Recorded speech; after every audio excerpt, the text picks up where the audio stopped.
खबर में खुश आमदेद। मेरे साथ हैं हमीद बड़ी साहब, तैयार मलिक साहब और मैं हूं सईद का। नाज़रीन, कल एक अपसेट हमने देखा और पंजाब में खाल खाल ही मुस्लिम लीग नून सीटें लूज़ करती है ज़मीनी इंतखाबात में भी, भले वो अपोजिशन में क्यों ना हो। लेकिन क्या हवाओं का रुख बदल रहा है और क्या परिंदे नए घोंसलों की तलाश की तरफ जाएंगे, ये पूछेंगे अपने पैनलिस्ट से। तरीन ग्रुप के लोग शिकंजे में आने वाले हैं मज़ीद मुबैना तौर पर। नज़ीर चौहान साहब तो खैर उन पर तो बिजली गिरी ही है, लेकिन इसके बाद बात हम करेंगे क्या चीन और तालिबान का जो आपस में रिलेशनशिप है, क्या अमेरिका इस सारे नए इत्तेहाद को सबोताज करना चाहता है, कर पाएगा नहीं कर पाएगा, क्या खेल खेला जा रहा है, इस पर बात करेंगे। और कोरोना बड़े उसके खौफनाक अलार्मिंग फिगर्स आ रहे हैं और बड़ी हमारी अहम शख्सियत अल्लाह ताला उनको अपने हिफ्ज़-ओ-मान में रखे, वो भी इसका शिकार हो रही है। बड़ी साहब, पहले नून लीग की मुझे लगता है आप ना ख्वाबों की कुछ चेकिंग करानी पड़ेगी, क्योंकि आपके ख्वाब के मुताबिक ही कल हुआ जो हुआ। लेकिन कभी अभी कोई धांधली का भी इल्ज़ाम आया है? बिस्मिल्लाहिर्रहमानिर्रहीम। कादी साहब, धांधली आज तक हर इलेक्शन के बाद धांधली का दावा किया गया, आज तक अभी साबित हुई? 2013 के बाद मोहतरम इमरान खान साहब ने 126 दिन धरना दिया, जो हिस्ट्री का सबसे बड़ा है। उस वक्त के वज़ीर-ए-आज़म ने भी कहा था। बहरहाल ये बात थी, ये फैसला था कि ये पीटीआई ने जीतनी है, वो जीत गई। आज़ाद कश्मीर में जो मरीम नवाज़ साहबा ने किया था तो उसके नतायज आने थे। पीटीआई ने बड़ी अच्छी तहरीक चलाई, हालांकि इनमें कैंडिडेट पे भी इत्तेफाक नहीं था, लेकिन वहाँ के लोगों ने उन्हें वोट दिया। लेकिन अब कादी साहब, ये इलेक्शन तो 38 पीपी गालबन 38 है। 38 नून लीग बहुत ज़्यादा मुश्किलात का शिकार होती जा रही है, जो मलक साहब गुस्ताखी ना समझे तो। शहबाज शरीफ ने आला सतही डाटा है कि ये मुझे क्या बता रहे हो कि आज़ाद कश्मीर हार गया, तुमने इलेक्शन में किया क्या स्वाय फजूलियात बकने के। अच्छा, इस हद तक चले गए? इस हद तक सख्त गुस्से में थे, सख्त नाराज थे। लोग समझ रहे हैं कि डस्के का इलेक्शन मरियम की नामुनासिब तकरीरों की वजह से जीती थी, वो जो खतून है। नहीं, 3 दिन पहले हमजा शहबाज गए।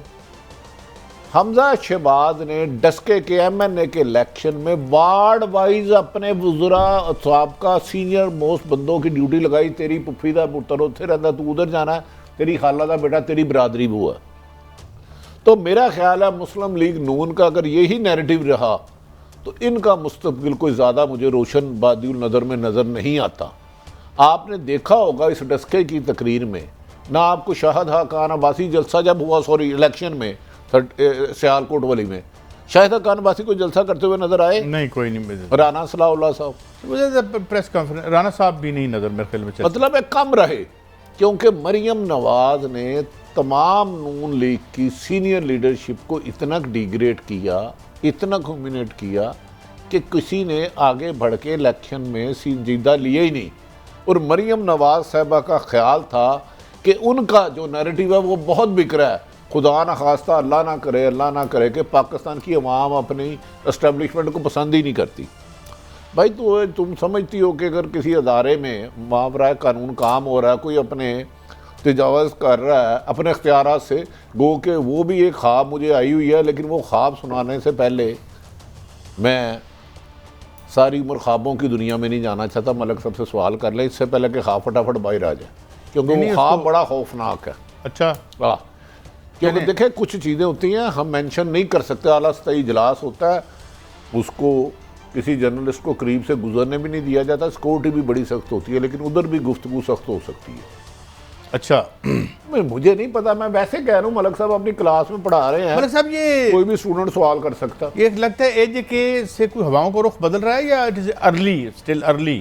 मेरा लिए टाइम हो गया। मेरा लिए इमरान साहब ने ना 3 साल में जो उनकी वीकनेसेस थी, जो चीज़ें की कमी थी, उन्होंने काफ़ी पूरी कर ली हैं। और पाकिस्तान की सियासत में ये मेरी राय है, ये मैं राय देने लगा हूँ। जुल्फ़िकार अली भुट्टो के बाद पाकिस्तान में जो लोग MNA MPA बनते हैं, उनके ज़हन में एक ही मकसद होता है कि हम जीतेंगे। मैं कोई घटिया बात नहीं कह रहा उन पर कि जीत के हुकूमत का हिस्सा बनेंगे। तो हमारे यहाँ कोई नज़रियाती सियासत तो है नहीं।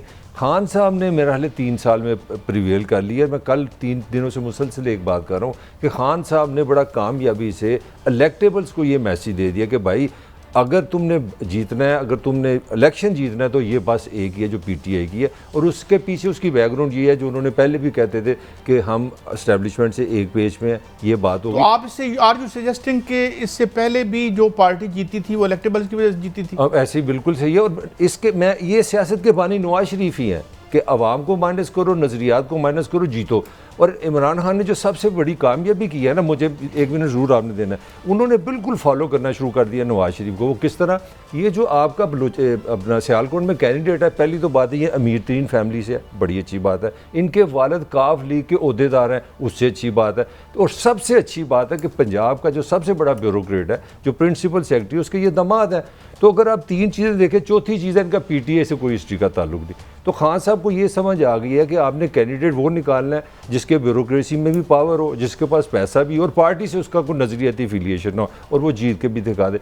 एक काम खान साहब ने जो अच्छा किया वो ये किया कि माजी में सबसे ज़्यादा लड़ाइयाँ की अपनी जमात की नहीं ख़त्म होती थी, तो मोहतरमा आशिक अवान साहबा ने जान के एक काम किया, उन्होंने किसी और बंदे को पार नहीं हिलाने दिया। वन मैन, उन्होंने जितनी भी पार्टी के ग्रुप्स थे ना, सबको डंडा देके के मिलके एक ही काम करना, इलेक्शन जीतना है। तो मेरा कंक्लूजन है कि इमरान ने बड़ी आसानी से एक मैंने चीज़ सुनवानी है, सिर्फ विनिंग परसेप्शन बना दी है। नहायत अदब इतराज़ ज़िंदगी की जान की माल पाऊँ तो मैं मलक साहब की थ्योरी से ख़िलाफ़ हूँ। ये फैसला कहीं और हुआ था, ये पीटीए ने जीतना है। इससे बहुत 10 गुना ज़्यादा जोर डस्का इलेक्शन में लगाया था, और बेपनाह जोर लगाया था, बेपनाह जोर हुकूमत ने लगाया था, पूरी मशीनरी हिला के रख दी थी। लेकिन इससे पहले कि मैं ख्वाब सुना दूं, क्योंकि उस ख्वाब में बंदों के खाली ऐसे मेरे जैसे आप जैसे कपड़े नहीं हैं, अजीब से कपड़े हैं, कुछ जिसको और कुछ कहते हैं। ख्वाब में तो ऐसी नहीं, बस रहने दो भाई। अच्छा, लेकिन कायसा मैं अर्ज कर दूं, इलेक्टेबल ये बच्चा नहीं है, सलीम बरियाल साहब का बेटा है, हमारा भतीजा, यंग उम्र है। तारक सुबानी के बाप दादा परदादा की सीटें थी। ये मैसेज दिया गया कि बच्चों, तुम अपने कद से ज़्यादा बड़ी छलांगे लगा रहे हो तो गिर जाओगे। इसमें गुलाम बाद साहब आपके दोस्त का बहुत ज़्यादा रोल है।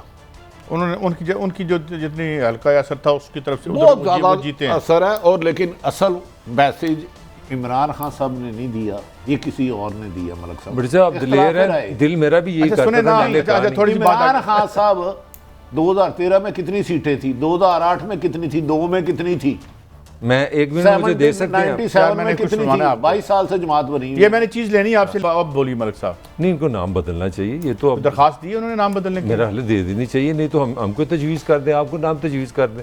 यहाँ मेरा हाल उस्मान डार साहब ने तो कर दिया नाम। देखिए, गुजारिश ये तो बयानियाँ उल्टानियाँ हो गई। अच्छा, गुजारिश ये है कि वो कह रहे हैं मलक मोहम्मद खान साहब हमारे काबिल एहतराम दोस्त हैं, कह रहे हैं मेरे मुस्लिम लीग नून की तर्जमान है, नून लीग के तर्जमान है और बड़ा करीब है, और आजकल अहम बड़े हैं, आपको उसके अहम होने की वजह नहीं पता। तर्जमान तो कई आते हैं जाते रहते हैं। और उन्होंने 18 पे इलेक्शन पे कहते हैं जी बहुत धांधली हुई, इमरान खान धांधली से जीता हो, उसके एविडेंस तो आज तक आपने दिखाए क्यों नहीं? इन्होंने नहीं ये लफ्ज़ कहना था। आज पूरी मुस्लिम लीग नून पकड़ी जाएगी, मलक मोहम्मद खान नहीं गिरफ्तार होगा। पूरी मुस्लिम लीग नून पकड़ी जा सकती है, मैं ये नहीं कह रहा कि पकड़ी जा रही है। किस बात पे पकड़ी जाएगी भट्टी साहब? यार मिसाल दे रहा हूँ ना, नजीर चौहान पकड़ा गया ना, कितनी देर पहले तकरीर की थी, FIA हुआ, फलां हुआ, 10 हुआ, 3 केस हो। मलक मोहम्मद खान गिरफ्तार नहीं हो सकता 1.5-2 साल तक, जो मर्जी हो जाए। मतलब आपका ख्याल में नवाज शरीफ से भी बड़ा आदमी है? नवाज शरीफ मैटर ही नहीं करता। मतलब एक आदमी, बस मैंने जितना कहना है, ख्वाब महदूद तक आती है, एकदम आँख खुल जाती है। मेरा बेटे से यार ये जरा कंपैरिजन कर दें, ये सीट में जो कुछ हुआ ज़िमनी इलेक्शन में PTI के उम्मीदवार ने 62,657 वोट लिए, जबकि सुबानी साहब ने 56,353 वोट लिए, यानी 6,304 वोटों से हारी है। और 2018 के इंतखाब में नून लीग के खुश अख्तर सुबानी मरहूम 57,636 वोट लेकर कामयाब हुए थे, और PTI ने 40,575 वोट लिए थे। 17,000 की लीड थी, वो माइनस हुई और 6,000 की लीड बढ़ गई। ये देखिए, एक काम तो है, 3 साल में पाकिस्तान में करप्शन का भी खात्मा हुआ, बैड गवर्नेंस हुई नहीं हो। हाँ सच, ये सियालकोट गालों में गुजरावाला रेंज में है, जो आपने कादी साहब माफ़ी चाहता हूँ, कहता ओ कई साहब इधर देखो ना, मेरे नाराज़ क्यों हो? नहीं, मैं वो जरा उधर गुजारिश है, ये गुजरावाला रेंज में हुआ। पाकिस्तान का सबसे बड़ा वाकया आपने डिस्कस नहीं किया, कमिश्नर गुजरावाला का कुत्ता गुम हो गया। मुबारक हो यार आपको। मस्जिदों में ऐलान, रक्षे पे ऐलान, कहता ना ओ डाडे दा गुआचिया कुत्ता पूरा पिंड ना सुता। वो गरीब पूरी गुजरा पाकिस्तान में कितने लोग अगवा हो रहे हैं, कितने बच्चों से बदफेली हो रही है, कितनी माएँ भूखी सो रही हैं गुजरांवाला रेंज में। यार ये कुत्ते की तस्वीर है तो मुझे दिखाएं। मुबारक को मिल गया, नहीं मिल गया है। मैं कह रहा हूँ ये कुत्ता, अल्लाह ने इंसान को अशरफुल मखलूक बनाया, तमाम मखलूकों से बेहतर। ये क्या चीज है कुत्ता जिसके लिए मस्जिदों में लान होते रहे? मैं आपको बात साहब आप डिफेंड साहब अफसर का कुत्ता है, मैं आपको डिप्टी डिफेंड नहीं कर कमिश्नर रहा, का मैं एक कुत्ता है। सिचुएशन, मैं ऐसे लोगों को जानता हूं जिन्होंने पेट्स रखे हुए हैं और वो बड़े सेंसिटिव होते हैं उनके बारे में। अच्छा मेरी अच्छा मैं वो एक अपनी ऐसे औलाद बच्चे से को ज्यादा जानता हूँ, अच्छा। एक गरीब आदमी को जानता हूँ, उसका 6 साल का बच्चा बड़ा प्यारा था, बीमारी से बिलक बिलक के मर गया। वो दुआ नहीं कर सकता, गरीब आदमी नहीं का होगा। वो क्योंकि पेट किसी गरीब के घर वो गरीब आदमी का बच्चा यार अच्छा, एक कहता है डाडा मंगे पेड़े देन वाले भी बथेरे, गरीब मंगे आटा ते देन वाले दा भी घाटा। और तो आपका कुत्ता कमिश्नर साहब घूम जाए तो आप मस्जिदों में ऐलान कराओ, आप सरकारी गाड़ियों पे ऐलान कराओ, पूरी पुलिस कुत्ता ढूंढ रही है। मैं हैरान हूं, मैं क्या उसामा बिन लादेन तो नहीं आ गया गुजरांवाला में? और कल की सबसे बड़ी खबर पाकिस्तानी है, पाकिस्तान में कोरोना से लोग मर रहे हैं, आजाद कश्मीर का इलेक्शन हो गया है, उसके बाद इस्लामाबाद आपका डूब गया सारा। अफगानिस्तान का खाना जंगी का खतरा पाकिस्तान में, और गुजरात में क्या इशू था? कुत्ता अहम है, कुत्ता गुम गया है रक्शे में रात।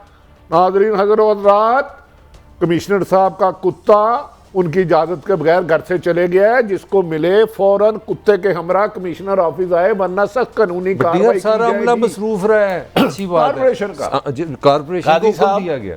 यार ये ताकतवरों के कुत्ते कितने ताकतवर होते हैं, तो देख लें आप।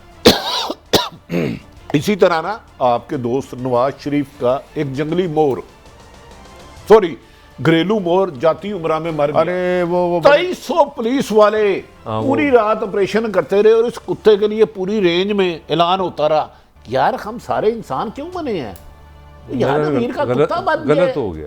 अच्छा कैसे मस्जिदों में ऐलान कराना, मस्जिदों में कुत्ते का जाना तो जायज नहीं है, ऐलान तो ठीक है ना, इस्लामी तौर तो नुक्ता नजर तो मौलाना ही बता सकते हैं। लेकिन सवाल ये है कि भट्टी साहब आपको अगर मैं अब चूंकि हम थोड़ा अच्छा और दूसरी बात बता दूं, वो जो कमिश्नर साहब है पूरी ब्यूरोक्रेसी उन्हें गुजराना लगवाना चाह रही थी, पूरी ब्यूरोक्रेसी ने जिद करके लगवाया कि ये बड़ा कॉम्पिटेंट है। जब लाहौर भी उन्हें लगाया तो चीफ सेक्रेटरी लड़ पड़े, होम सेक्रेटरी लड़ पड़े, भाई ये बड़े ऑनेस्ट से लगाया जाए, लेकिन उन्होंने मेरिट पे लगाया। उन्होंने कहा ना किसी की सिफारिश नहीं बनेगी।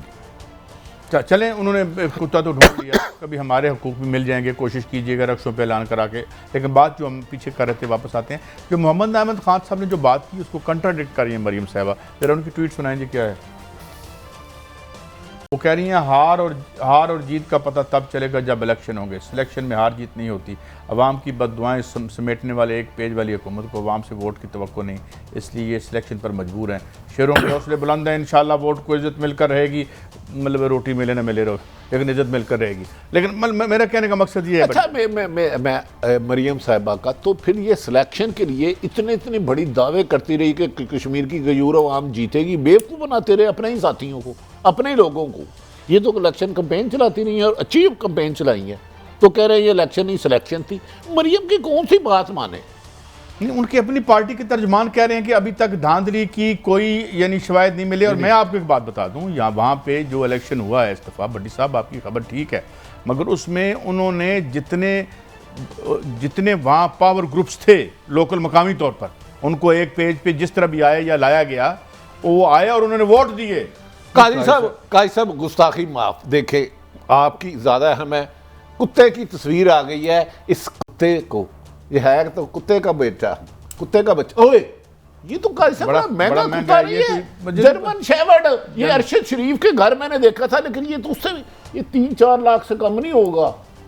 नहीं भट्टी साहब इसकी खुराक एयर कंडीशन में रखते होंगे इसको, वो कहता है इसके लिए लोगों को खाना है। ये आम नस्ल नहीं बिकती, इसकी जो अहम तरीन है। अच्छा फिर इसके लिए तो ऐलान होना चाहिए, गरीब का बच्चा मरता तो क्या हो पता है इनकी फूड जो है इंपोर्ट होती है।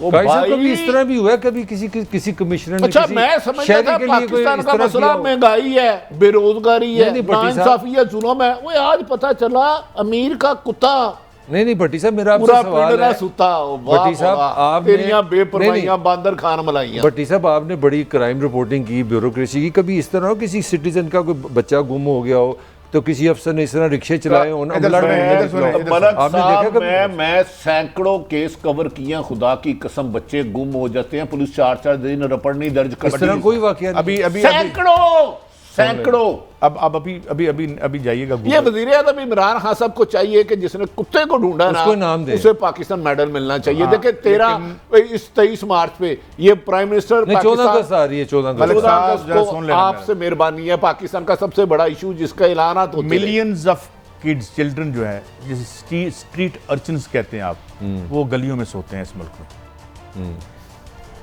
45 से 47% बच्चे जो हैं स्टेंटेड ग्रोथ और वेस्टेड ग्रोथ के हैं इस मुल्क में, यानी आधी नस्ल जो आइंदा जाके जवान होगी वो बुढ़ापे से वो बचपने से बराह रास्त बुढ़ापे में चली जाएगी। ठीक है, ये मैं पाकिस्तान के फिगर्स दे रहा हूं। स्टेंटेड ग्रोथ जिसे आप कहते हैं, मदकूक बच्चे, क्यों कि 5 में से 3 माएँ एनेमिक है, खून की कमी का शिकार है, फूड नहीं होती उनके पास। 60% लोग फूड इनसिक्योर होते हैं। तो 3 करोड़ बच्चा तो आपका स्कूल ही नहीं अच्छा, जाता। वो 3.25 करोड़ बच्चा the violation of article 25A।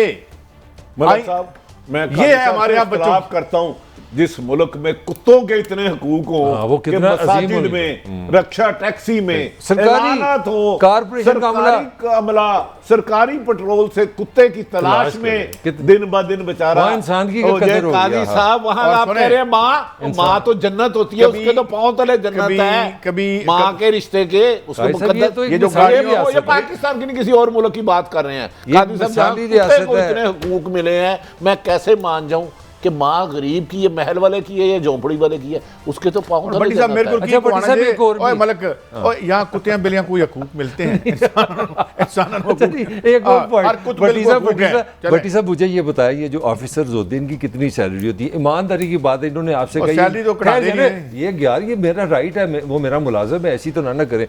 वो कुत्ता अगर बाहर का खाना खाता है, एयर कंडीशन में रहता है, 5 बंदों ने उनको पकड़ा हुआ है, गौर किया आपने? ये खर्चा एक सरकारी मुलाजम जिसकी लाख 2 लाख कितनी सैलरी होगी, किस तरह रख मैक्सिमम ग्रेड सकता बी है? अच्छा, में खरीदा आपको कहाँ से उसने होगा? नहीं, ये इन्वेस्टिगेशन बनती नहीं है यार, ये कैसे आ गया आपके पास? यार देखिए, मैं तो आपको तो हमने लोगों के लिए भेजा, हमने कुत्तों को। यार, आपको पहले बता अच्छा, दिया है। काजी साहब, आप साहब इल्म है, मैं इसलिए मलक साहब को रोक लेता हूँ, ये मुझे माफ कर देते हैं। हजरत उमर रज़ी अल्लाह तआला अन्हु का फरमान था कि दरियाए उसमें कुत्ता भी फरात भूखा में। तो मैं जिम्मेदार हूँ। तो फिर पाकिस्तान में देख लें, हाँ, ये है। देखें मदीने की रियासत की तरफ चल पड़े हैं। अब तो मान जाए, इमरान खान की अब तरीक नहीं, कर ये दें। मैं मानना कुत्ते पड़ेगा। देखो, उन्होंने कहा जिस- कुत्ता भी भूखा सोया। नहीं, गुम तो हुआ है, वो- अभी भूखा नहीं सोया। नहीं आप ढूंढ लिया। उन्होंने इसीलिए शायद ऐलान कराया कि भूखा ना सो मैं जाए। आज एक आर्टिकल देख रहा था, तो मिनिमम जो वर्थ है ना हमारे एक मेंबर असेंबली की, अकॉर्डिंग टू डॉक्टर इकरामुल हक रिसर्च, वो 9 लाख डॉलर है कम से कम।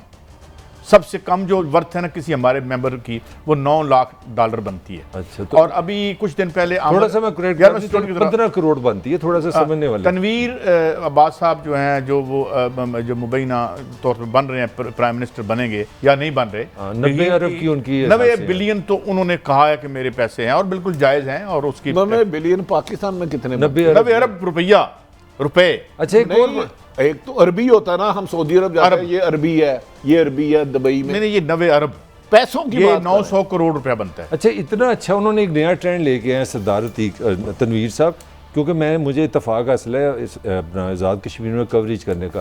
तराबी साहब ना वो 23-25 साल से अमीर रहे हैं जमात इस्लामी के, इतनी पुरअमन माहौल बन गया कि तनवीर साहब आए, उन्होंने कहा मैं विड्रा करता हूँ, मैं इलेक्शन नहीं लड़ता आपके खिलाफ। ये इतना अच्छा पाकिस्तान अब ये जा अच्छी रहा बात है, है। इतना पीस आ गया कि लोग अब इलेक्शन लड़ने छोड़ गए नहीं, उनकी कि अमीर आदमी इसको क्यों तंग किया जाए? नहीं, भट्टी साहब। उनका राइट है। काजी साहब, फिर मैं अच्छा, अब मैं सवाल मेरा ये है कि कौन बनेगा वजीर आजम? करोड़पति तो हम बन चुके हैं, वजीर आजम कौन बनेगा? देखिए, मैं आपको बताऊं, 4 वजीर आजम से बांसे साहब ने, वजीर आजम साहब ने आज मुलाकात की, 15-15 मिनट का टाइम दिया, इंटरव्यू किया। ये सरदार साहब जिनकी बात आप कह रहे हैं, ये साहब हैसियत है, अल्लाह ताला ने इनको बहुत दिया है। लेकिन इमरान खान साहब जो इनका, मैं उनको जानता हूँ, मैं जानता हूँ 25 जुलाई 2018 से पहले, याद रख लें, हो सकता है वो इनके पैसे के बेस पे उनको वजीर आजम ना बनाए। अच्छा। पंजाब की मिसाल आपके सामने है। इमरान खान साहब एक अलग माइंड के आदमी हैं। शायद ना बनाए। मैं ये नहीं कह रहा कि नहीं बना रहे। वजीर आजम इमरान खान साहब जो उनके जहन में आ जाता है, भट्टी साहब उन पे तो केस, उन्होंने एक वीडियो नाजेबा वीडियो, एक FIA जो आपका कानून को तोड़ा हुआ है। किसने? ये तनवीर साहब ने अपने इनसे वो ये तो मैं तो फेक होगी भाई, हो या हो, मैं तो ये इल्जाम तो नहीं लगा रहा, मैं तो वो चीज रिपोर्ट हुई है तो कि उन्होंने किसी को ये किए हुई है, केस तो उनके हुआ किसी पे भी है, उनकी ओवरऑल अच्छी है। लेकिन वजीर आजम इमरान खान साहब, मेरा ख्याल है जितनी अक्सरियत आ गई है, अगर बड़ा टफ मुकाबला होता ना, फिर सरदार साहब की ज्यादा अहमियत होती कि लोगों को साथ मिलाना है। नहीं, अब तो सिंपल अक्सरियत आ जाए ना तो ये वजीर आजम पर डिपेंड करता है। उन्होंने सुना कि अली इमरान साहब को क्या ईमान जिसको क्या गंडा को साथ बैठाया था, उन्होंने वो क्योंकि जुबान मरियम नवाज साहब के बारे में सख्त जुबान नाजेबा अल्फाज इस्तेमाल किए थे, तो फिर सिलेक्ट तो वजीर आजम का ये इख्तियार। आई डोंट नो, लेकिन चलें देखते हैं क्या होगा। ज़ाहिर है गवर्नमेंट तो उनकी बनेगी, मगर आगे बढ़ते हैं। भट्टी साहब, ये तरीन ग्रुप के कोई दीगर अरकान भी शिकंजे में आ रहे हैं? अभी कल भी आपने स्टोरी दी थी। देखिए, जगीर तरीन समेत उनके ग्रुप जो उस वक़्त ज़्यादा बोले थे। एक ब्रेक है भट्टी साहब, मेरे एक ब्रेक के बाद हाजिर होते हैं और मैं आपसे दोबारा पूछता हूँ कि ये तरीन ग्रुप का क्या मुस्तकबिल है। वेलकम बैक जी। अच्छा भट्टी साहब, बात हम कर रहे थे, और मलिक साहब ये जो तरीन ग्रुप के हवाले से क्या खबरें हैं कि मज़ीद अरकान शिकंजे में आने वाले हैं? देखें, इतलात के मुताबिक जगीर तरीन समेत जिन लोगों ने उस दिन बड़ा सख्त रवैया अपनाया था जब ये फॉरवर्ड ब्लॉक या खाम ख्याल ग्रुप बना था, उन सब की बाकायदा फहरिस्त मंगा ली गई। एक वज़ीर आज़म के मुतहद एजेंसी होती है, उनको कहा गया इनकी सुपरविजन करें, इनकी निगरानी करें, कहाँ जाते हैं, इनकी क्या मूवमेंट है। तो आहिस्ता आहिस्ता क्योंकि जिस मिडल मैन ने कोई रोल अदा किया था, अगर वो ना पड़ा तो आपको मज़ीद गिरफ्तारियाँ आएंगी। लेकिन मैं टाइम फ्रेम नहीं दे रहा, क्योंकि टाइम फ्रेम मुझे नहीं पता। लेकिन मार्क 1 दर्जन से ज़्यादा लोग हुए हैं जिनके ऊपर बाकायदा आला सताई मीटिंग में उनका रोल डिस्कस किया गया, उनके वीडियो बयान सुने गए। कुछ लोग हुकूमत ने तोड़ लिए, किसी के कहने पे DC लगा दिया, किसी के कहने पे तहसीलदार लगा दिया। अब वो भी जगीर तरीन साहब के ग्रुप में अब है जिन्होंने मरात ले ली है। बस पिछली गल कुछ मरात ले भी ली है। अच्छा, ये नज़ीर चौहान साहब का केस नैब में भी चला गया, उनके खिलाफ कोई एप्लीकेशन गई है, उनका केस याद रख लें इंटरनेशनल कोर्ट में भी जा सकता है, UN में भी जा सकता है, क्योंकि उनका नाम आ गया जिस फहरिस्त में। उन्होंने अंदाजा ही नहीं उन्होंने किस कौम को ललकारा है। मैंने आपको बता दिया है, इनके साथ सख्ती से निपटा जाएगा। और शहनशाह अकबर की ख्वाहिश है कि इन्हें मिसाल बनाया जाए कि मेरे बारे में कोई अल्फाज बोलने की भी जरूरत ना करे। मतलब आप फिर थोड़ी सी मुरव्वत से काम ले रहे हैं। ये हो सकता है कि शहनशाह अकबर करें और इमरान खान साहब की ग्रीन लाइट ना हो। ये मैं कुछ ट्वीट्स आपको सुनाता हूँ मिर्ज़ा शहजाद अकबर साहब की। वो कह रहे हैं नज़ीर चौहान ने एक मजमूम साजिश के तहत मुझ पर कादियानी होने का झूठा इल्ज़ाम लगाया, उसका बरमला प्रचार किया। मैंने इस इल्ज़ाम की तरदीद की और बाकायदा तौर पर अपने सुन्नी अक़ीदा और ख़त्म नबूवत पर अपने ईमान का इयादा किया। इसके बावजूद नज़ीर ने झूठी मुहिम चलाई जिससे न सिर्फ मुल्क में मजहबी मुनाफरत फैली बल्कि मेरे और मेरे अहल वयाल की जान को ख़तरे में डाला। लिहाजा मैंने एक आम शहरी के तौर पर पुलिस को और FIA साइबर क्राइम को दरख्वास्त दी, जिन्होंने कानून के तहत FIR दर्ज की और तफ्तीश में जुर्म साबित होने पर नज़ीर चौहान की गिरफ्तारी की। मुझे उम्मीद है कि ये मामला अदालत से अपने मंतकी अंजाम को पहुँचेगा और मुझे इंसाफ मिलेगा। हमें मुआशरे में मजहबी मुनाफरत फैलाने वालों से सख्ती से निपटना पड़ेगा और अगर हर शहरी अपने हक़ के लिए खड़ा होगा तो इन शिद्दत पसंद अनासर को शिकस्त होगी। अच्छा काजी साहब, गुजारिश ये है, एक तो अल्लाह ताला शहजाद अकबर साहब को महफूज रखे, किसी को भी है, मैं तो किसी को गैर मुस्लिम कह ही नहीं सकता, लेकिन उन्होंने कहा एम शहरी की हैसियत से मैंने FIR उसमें दरख्वास्त दी। अगर मैं कुछ तस्वीरें दूँ, गवर्नर और उसके कौन अफसर में कौन बड़े बड़े अफसर इनके पाँव में बैठे होते हैं, इनके कसीदे पढ़े होते हैं, सेफ हाउस में कहाँ कहाँ होते हैं, तो फिर सानू मनो आम शहरी की तरह कब ये दरख्वास्त, आम शहरी की तो दरख्वास्त कौन सुनता है? नहीं, CC कैमरे लगे हुए हैं ना, CC कैमरे लगे हुए हैं। मैं DG FIA बड़े ऑनेस्ट आदमी हैं जो नए आए हैं, लेकिन उनका प्रॉब्लम है वो नीचे नहीं तंग करते। DG साहब, जब आम शहरी साहब ये एप्लीकेशन देने आए थे, वो ज़रा फुटेज ही हमें भेज दें। हम दिखा दें, हमारा भी चलो दुकान रोटी चलती रहेगी। काजी साहब शहनशाह अकबर साहब आते हैं ना, कुछ जगह महसूस है जहाँ ग्रेड 22 का अफसर यूं खड़ा होता है, सर और मैंने आपको बुलाया था। ओ जी सर। ये ना कि हाँ उनके खिलाफ अगर इल्ज़ाम गलत लगा है तो किसी को नहीं लगाना चाहिए। अल्लाह का हुक्म है, किसी के झूठे रब को भी झूठा ना को, कहीं तुम्हारे सच्चे रब को ना गलत। लेकिन बड़ी साहब मैं ये समझता हूँ कि नज़ीर चौहान साहब पर अगर कोई अब ज्यादती हो रही है और उनको कुछ स्पेशल विक्टिमाइज किया जा रहा है तो this is very very sad और बड़ा। अच्छा, डू यू थिंक नहीं किया जा रहा? अच्छा, अगर उन्होंने वो फेल गलत काम किया था, मान लिया, उसी दिन रेस्ट करते।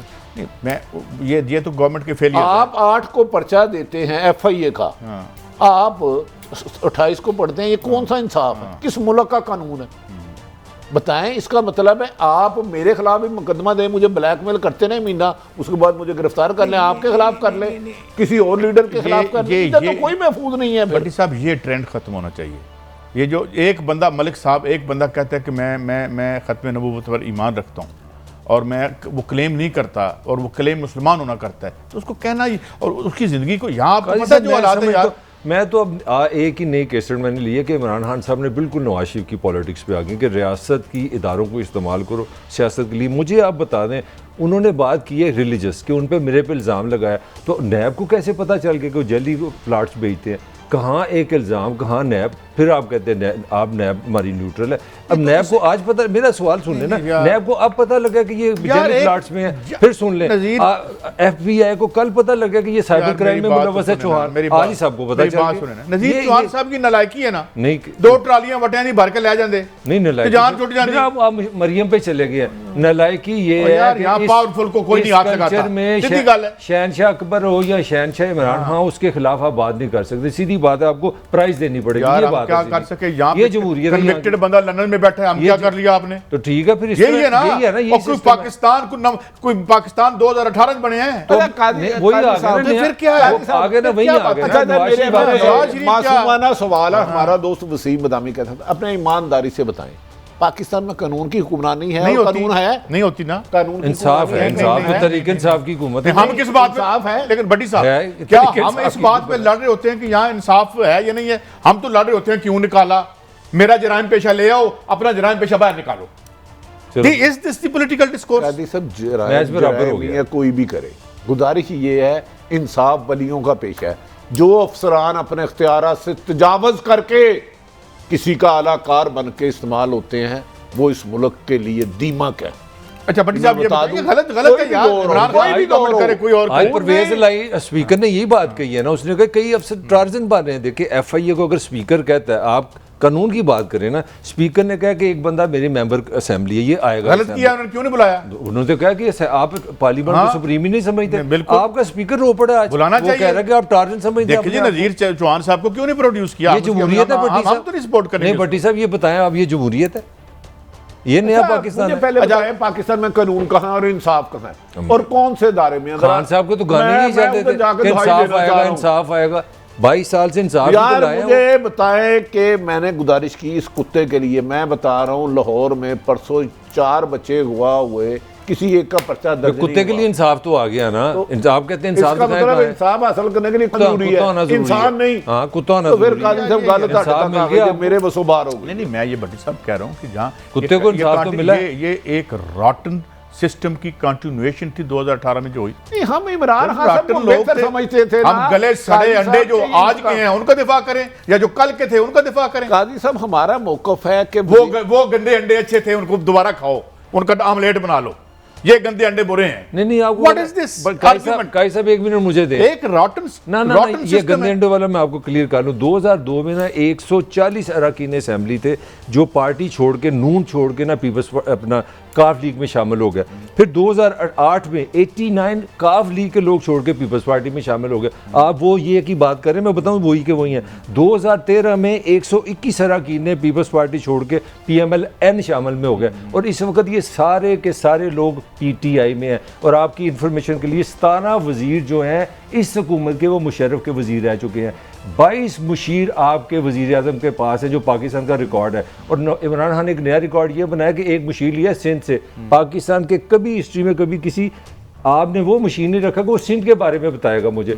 इतनी बड़ी आप बात कर रहे हैं, ये तो वही लोग हैं, रिपीट हो रहे हैं। आप कैसे आप यहाँ मेरे एक सवाल का जवाब दें। मेरे सवाल का जवाब वो पूछे। 1970 के इलेक्शन में खंबे जीते, वो खत्म हो जीते गया ना। 1985 में ये जो गंद पड़ा, ये वही जा रही ये है। बुनियाद रखी जिसमें आपके क्यों निकाला साहब आए थे, जिनके साए तले ये जुर्म की तमाम वारदात खड़ी की गई थी, है जिसके बारे में हम कहते हैं हमें क्यों निकाला और रखिया क्यों सी इन्होंने तुसा उनकी अब नहीं निकाल सकते आप उनको।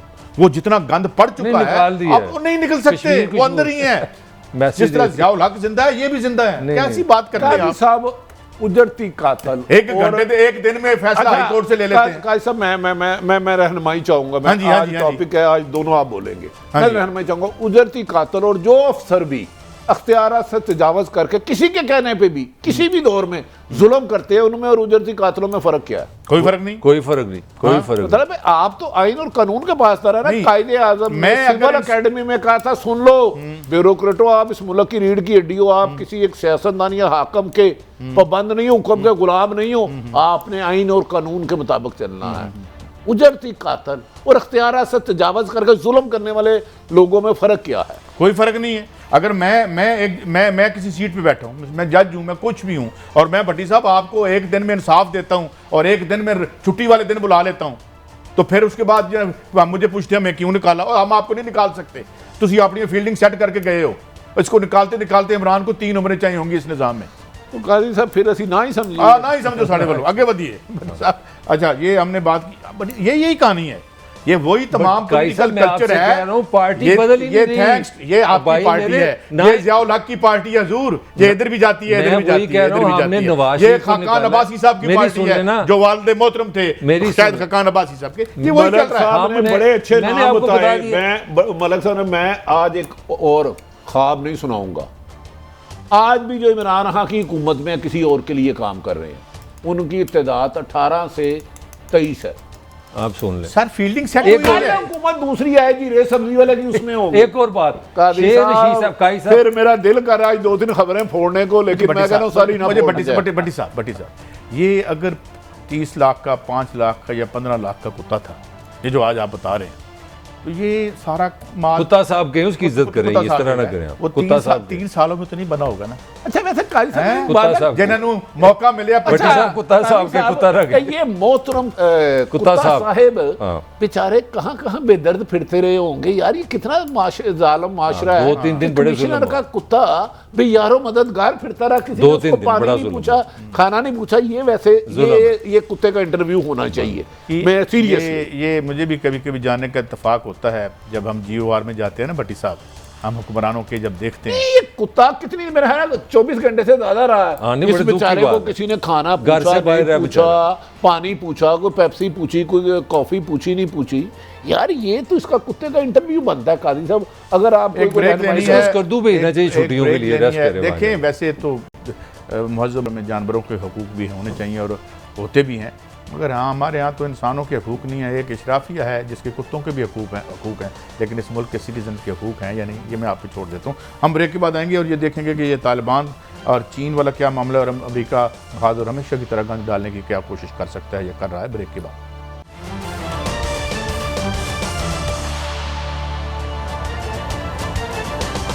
Welcome back. मलिक साहब, ये एक नई ग्रेट गेम का आगाज़ हमारे पहलू में हो चुका है। अब इसमें सफ़बंदी ये है कि रूस, चाइना, उज़्बेकिस्तान, ईरान, पाकिस्तान की अभी क्लैरिटी आनी है। और जो आपने बात की आज थोड़ी देर पहले, इंटरव्यू भी BBC पे चला है, और अमेरिका ज़ाहिर है अपनी टांग इस तरह से आसानी से तो नहीं निकालेगा। तो क्या बन रहा है?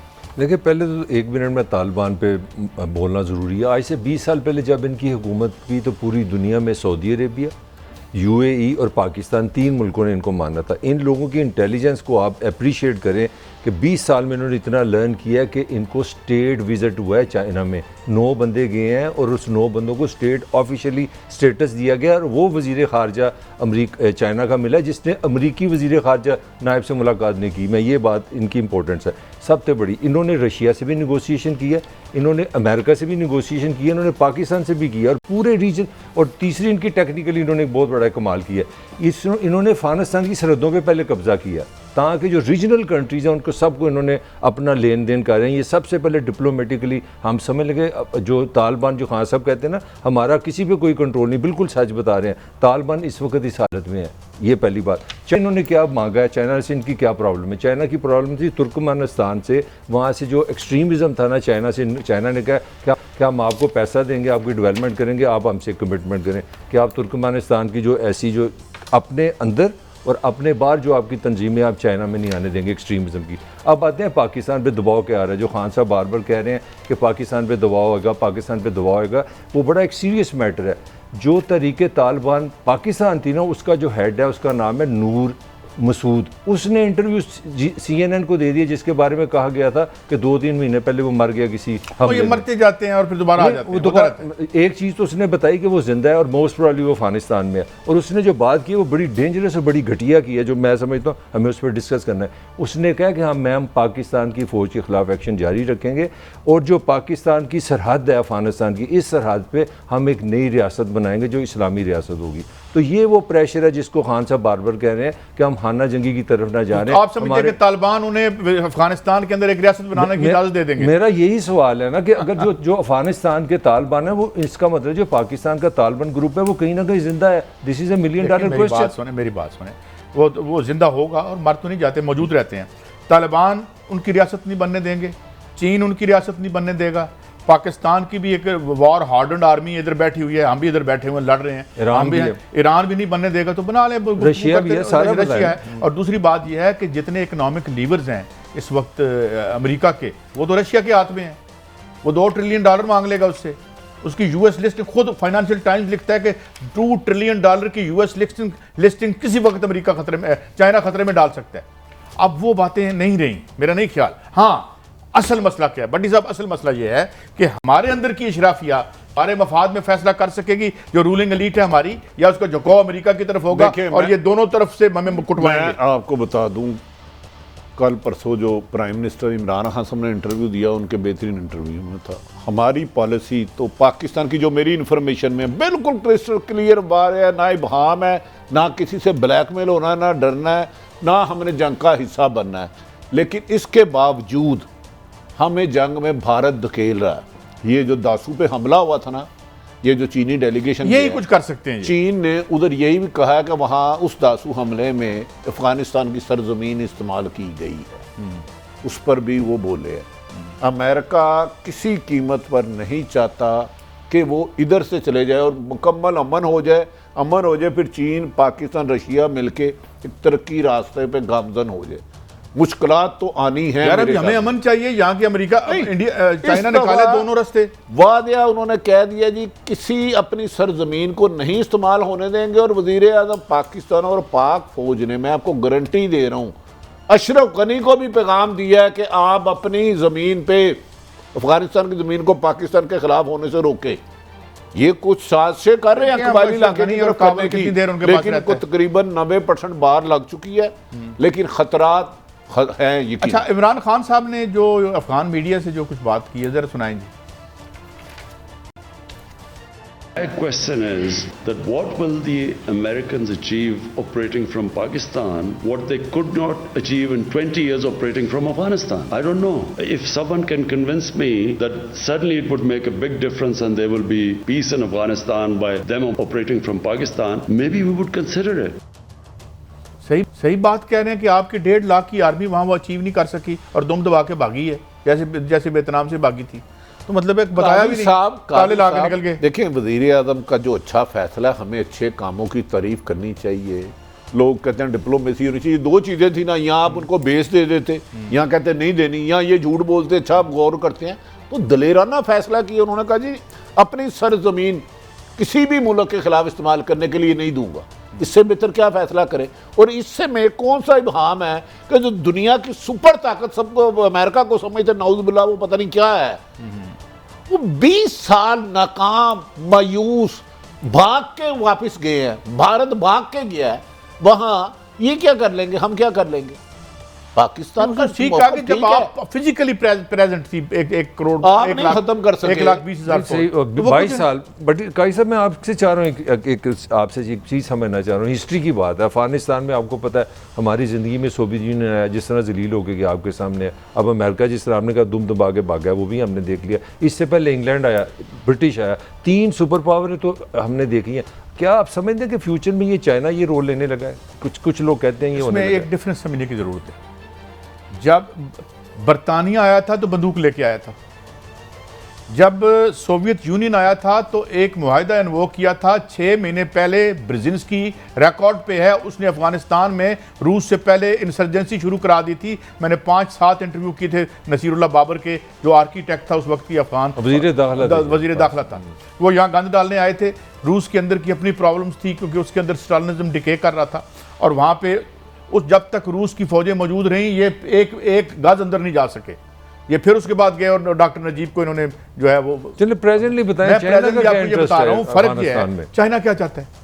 चाइना चाहता है कि यहाँ से मुझे यूरेशिया का रूट दो और रास्ते में से टोल टैक्स मुझसे लो, यहाँ से पाकिस्तान में से मुझे रूट दो क्योंकि उसकी एक्सपेंडिंग इकोनॉमी है, अपना टोल टैक्स और अपने पैसे लो। अमेरिका तो कारपेट बमिंग कर रहा था। अमेरिका कैसा ठीक बमबारी कर रहा था, ये चाइना था। वो कहता है अमन करो। आपको पता है जिस एरिए पे तालिबान ने लिया जो रूट पाकिस्तान के साथ तिजारत का था वो खोल दिया गया है, वहां हम तालिबान कस्टम ले मैंने रहे वही हैं। किया, अच्छा, उन्होंने ज्यादा सरहदों पे कब्जा किया। एक और सुनिए इमरान की और बात, एक और shot. There's a consensus in Pakistan that we will not use military action. Short of military action, we will try our best. There is a feeling in Afghanistan, and unfortunately this feeling is deliberately being perpetuated by India, that Pakistan is controlled by the military establishment. All the policies, foreign policies that my government, whatever foreign policy I have had, has been part of my party's manifesto. No one party will be able to take over Afghanistan. So if Taliban try to take over Afghanistan, it will just be an ongoing civil war. We believe that Afghanistan can never be controlled from outside. एक तो उन्होंने वजाहत कर दीजिए कि मेरी अपनी policy है, मुझे एस्टैब्लिशमेंट इंडिया में बड़ा सख्त उन्होंने सही क्लियर बात की उन्होंने कहा। लेकिन बात ये है, देखें अब आप मुझे ये बताएं, ये जितनी रेशा दवानियाँ हो रही हैं या ये जो सारे जो पाकिस्तानी स्टेट पर भी अटैक आ रहे हैं, ये हो गया वो हो गया, चलें आप अंदर पॉलिटिकल मूवमेंट चला के एस्टैब्लिशमेंट के साथ अपनी सेटलमेंट कर लें, बंदे ले आएँ जो आपने करना है। अब सवाल ये भट्टी साहब कि वो उसका क्या प्रॉब्लम है, उसको तेल चाहिए। वो 400 बिलियन और 600 बिलियन डॉलर का मुआहिदा उसने ईरान के साथ किया चाइना ने।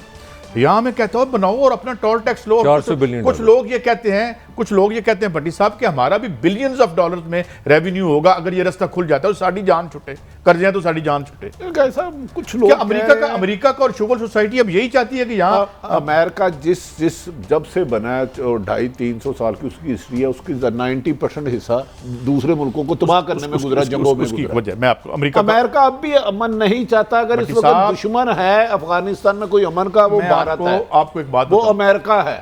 देखें वो बिलीव करते हैं वॉर कैपिटलिज्म पे, क्योंकि वो समझते हैं, उनकी जो एलीट है वो समझती है कि जंग के जरिए हमारे ग्रोथ रेट बढ़ते हैं।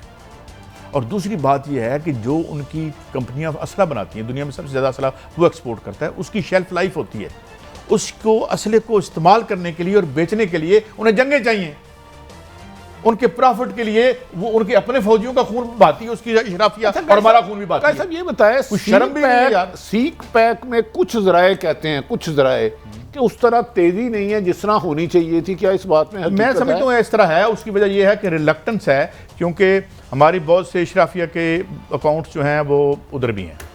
यार सीधी तरह को अमेरिका ने अरबा खरबा रुपया दे, उन्होंने खरबा रुपए पहने और वो फाइनेंशियल टाइम्स में कहीं एक स्टोरी छाप देंगे कि फलाने दे भी निकला है, फलाने दे भी निकला है।